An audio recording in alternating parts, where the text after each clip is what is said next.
All right, so today we're going to dive deep into the world of Bhabani Bhattacharya, Oh, yeah.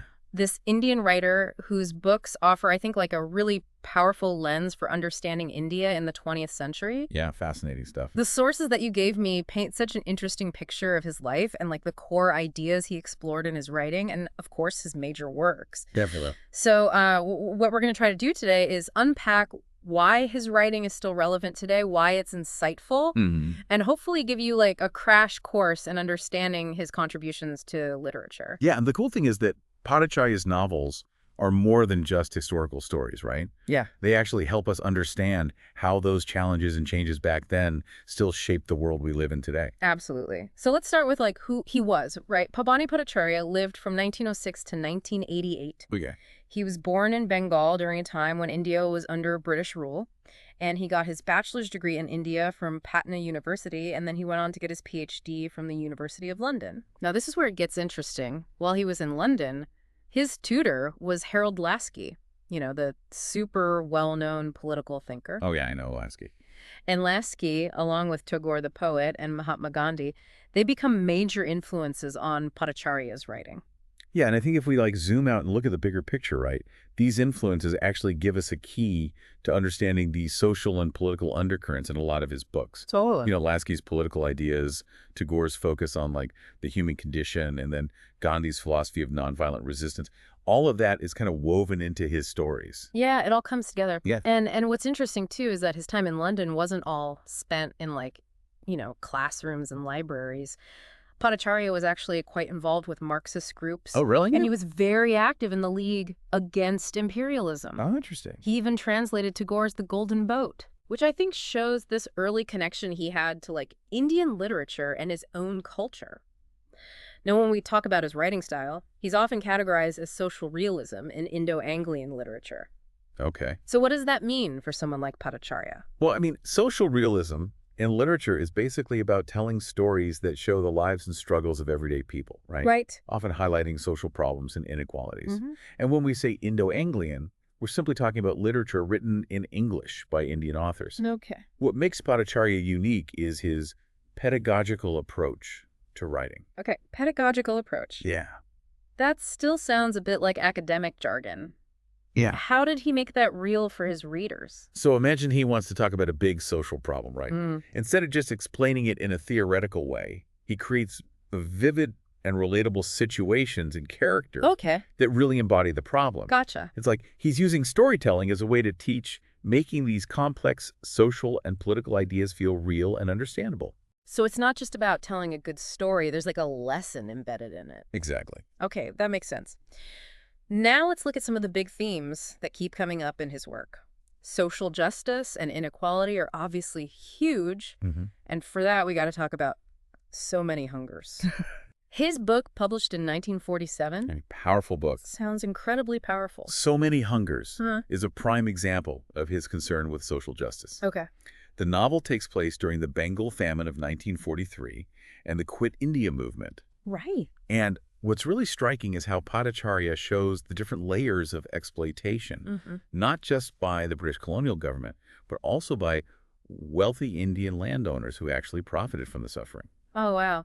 So he's really highlighting this kind of complex web of power dynamics going on. Absolutely. You mentioned a character named Kajoli. Yeah. Who is she and what does her story tell us? So Kajoli is this young girl in the novel. Okay. And she becomes this super powerful symbol of the human capacity to endure even the most awful conditions. Yeah. Her struggles and her determination to survive really showcase the strength and resilience of everyday people in the face of unimaginable hardship. It's interesting because he's not just showing suffering, he's also showing the strength that somehow exists even in the midst of all this horror. Exactly. He's arguing for the inherent strength and dignity of people even when they're facing these dehumanizing conditions. Yeah, and then there's He Who Rides a Tiger, published in 1955. Yeah. The title itself is so captivating. I understand it comes from an old saying. It does. The saying is, "He who rides a tiger cannot dismount." Whoa. It suggests that once you've chosen this dangerous or maybe morally questionable path to gain power, It's almost impossible to back down without facing some pretty serious consequences. So you're trapped by your own choices. In a way, yeah. But Bhattacharya kind of puts a spin on that, right? He introduces us to Kalo, a blacksmith from a low caste. And through a series of kind of wild events, he ends up pretending to be a Brahmin priest, Right. which is the highest caste. Yeah. So how does Kalo manage to, dismount the tiger? And what does this tell us about the caste system? Well, what's fascinating is that Bhattacharya uses Kalo's story to explore whether it's even possible or even right to step off that dangerous path, especially when you're forced into it by extreme circumstances. Right. Kalo's impersonation is this act of desperation against a system that's incredibly unfair and oppressive. Totally. And his success in this disguise actually exposes how artificial those social divisions are. But it also brings up these tough ethical questions like, can lying and deception ever be the right way to fight injustice? Right, because he's doing something wrong even though he's fighting against a system that's wrong. Exactly. It's this tension between doing what's right in a situation that's inherently wrong. Wow. So it's not a simple black and white situation. Not at all. It's this really morally gray area. Yeah. Okay, let's shift gears a bit to another key theme in his work, this idea of human resilience, which we already saw in Kajoli, and these difficult moral choices that characters like Kalo have to face. Are there other characters in Bhattacharya's novels that show us this kind of complex mix? Absolutely. Think about Mohini in Music from Mohini, which was published either 1952 or 1964. Okay. There's some debate about the exact year, but regardless, Mohini's journey is a powerful example of resilience. Okay. She's caught between the traditional expectations for women in her society Right. and her own desire for freedom and education. Yeah. It's not a straightforward victory for her. Right. She has to make difficult compromises, deal with these inner conflicts, and constantly negotiate the social norms of her time. So it's a much more realistic portrayal of what it meant for women to seek empowerment in that era. Exactly. It's nuanced and relatable. Absolutely. Another major theme that runs through his writing is how historical events have this profound impact on people's lives. We've already talked about how the Bengal famine and the Quit India movement shape everything in so many hungers. But can we dig a little deeper into that? How do these historical moments become more than just background? They're woven into the very fabric of the story. Okay. I mean, the famine in so many hungers isn't just some historical fact, it's a driving force. Right. It reveals the characters' vulnerabilities, Yeah. the ruthlessness of the colonial system. Yeah. It dictates the choices they make, the hardships they endure, their fight for survival. It shapes their entire reality. Exactly.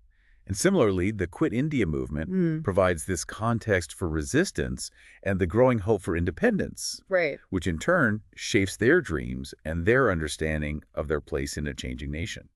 So these events aren't just happening around them, they're shaping who they are. Absolutely. And then there's Shadow from Ladakh, for which he won the Sahitya Akademi Award in 1967. Yes. Now, this book is set against the backdrop of the Sino-Indian War. Right? How does that conflict influence the story and the characters? Well, the Sino-Indian War in Shadow from Ladakh acts as this huge turning point. Okay. It's a moment where both personal and national identity are examined. The novel contrasts these traditional Gandhian values, Okay. which are embodied by a community in Ladakh, this remote region, Right. with the drive toward industrialization, Interesting. symbolized by a big steel plant project. Oh, wow. So you have these two competing forces. Exactly. And you have characters like Satyajit, who really believes in Gandhian ideals. Okay. And then you have Bhaskar, who is all about industrial progress. So they represent these two sides of the debate. Yes. And the war just intensifies everything. Right. It forces both the characters and the nation to confront these really big questions about progress, tradition, and what it means to be Indian in a rapidly changing world. So it's like, on one hand, you have this desire to modernize, and on the other hand, there's this pull to hold on to tradition, and the conflict between those two is really at the heart of the story. Exactly. Bhattacharya also seems to be really skilled at using symbolism and allegory in his work. We already mentioned Kajoli as a symbol of resilience. Can we look at some other examples of this in his books? Let's go back to Music from Mohini for a minute. Sure. In Music for Mohini, Mohini's own personal growth throughout the novel is deeply symbolic. Okay. Her transformation from this sheltered young woman from a village Right. to someone who's educated and engages with both tradition and modern ideas. Yeah. That really mirrors the hopes for women's empowerment in India after independence. Oh, that's interesting. Even her marriage to a man who embraces progress can be seen as an allegory for India's own journey toward modernity. So she kind of embodies the changing nation. Yeah, and even the setting of the novel. Okay. It shifts between the bustling city of Calcutta and the traditional village of Bahawali, Right. which further emphasizes this blending of old and new values. That's a cool detail. What's about A Goddess Named Gold, which came out in 1967? The title itself suggests some kind of symbolic meaning. It does. Huh. In A Goddess Named Gold, the idea of the goddess, which is connected to this rumored magical talisman, Okay. becomes this central symbol of greed and superstition. Huh. Interesting. The whole episode of the talisman is a critique of materialism and the moral decay that can come from chasing wealth. So it's a cautionary tale in a way. Yeah, but the symbol of gold itself is multi-layered. Okay. It represents financial prosperity, but also deeper desires for spiritual and intellectual fulfillment. So it's about what people truly value. Exactly. And going back to Shadow from Ladakh, how does symbolism work in that novel? Well, in Shadow from Ladakh, the setting itself is symbolic. Okay. You have Ladakh, which is this isolated mountainous region. Right. It represents a place untouched by industrialization, Okay. a slower pace of life, Uh-huh. a connection to nature. Mm-hmm. And then you have the steel plant, which Huh. is all about modernization, technology, and progress. So you have these two contrasting worlds. Yes, and the tension between them represents the debate within India about development Right. and whether it should come at the cost of losing cultural heritage.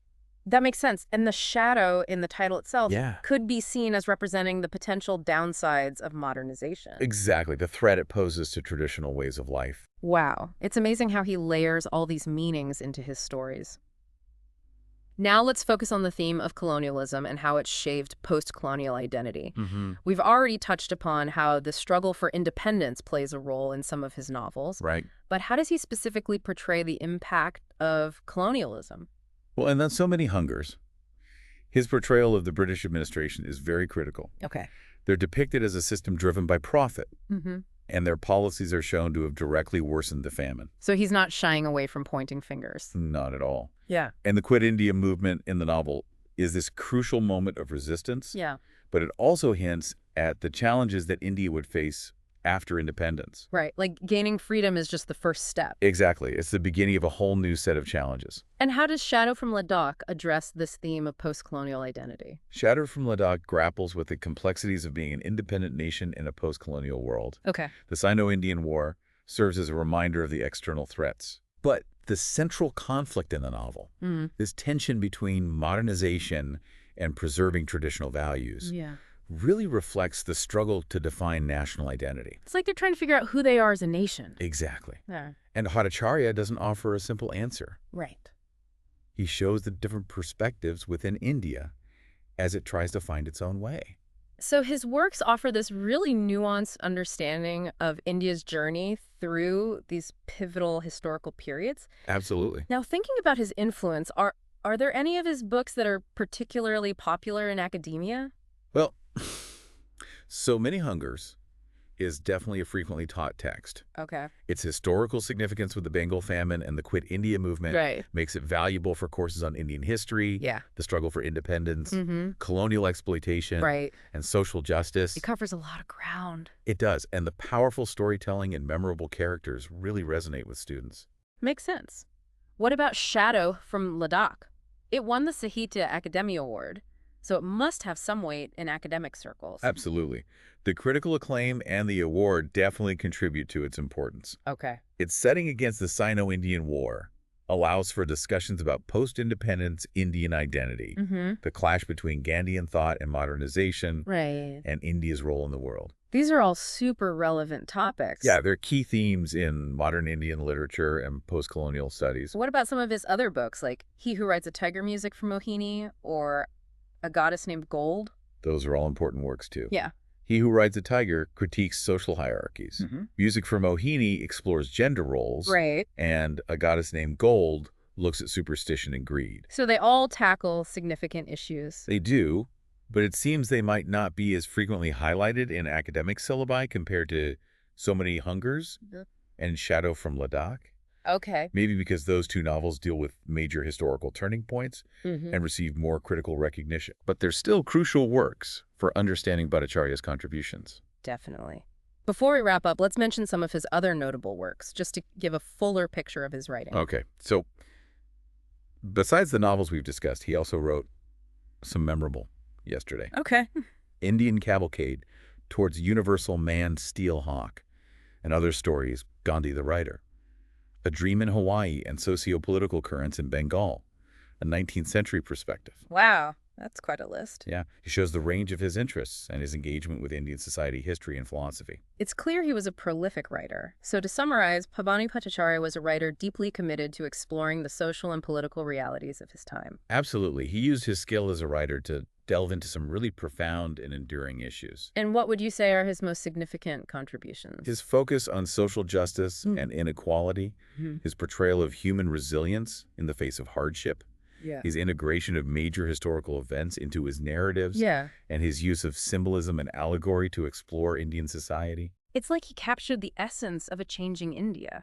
And his reflections on colonialism and post-colonial identity are incredibly valuable for us even today.